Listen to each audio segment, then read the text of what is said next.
sa pasensya na binigay niyo sa akin. Kayo lang po yung nag-i-instruct. Oo, yan o. Kuha ka na. Na kahit magulo kami, okay lang na makapagpatawa kayo.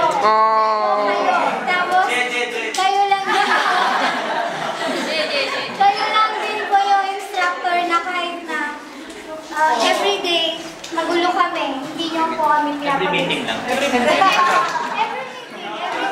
That's wrong. Picture tayo, sir.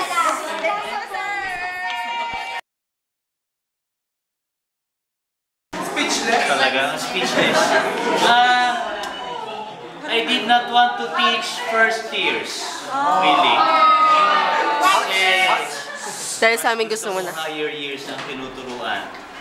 But you're lucky. And for everything happens for a reason. Kaya siguro ako nagturo ng first year para ma-meet ko kayo. Yes, I told you before, this is my favorite class.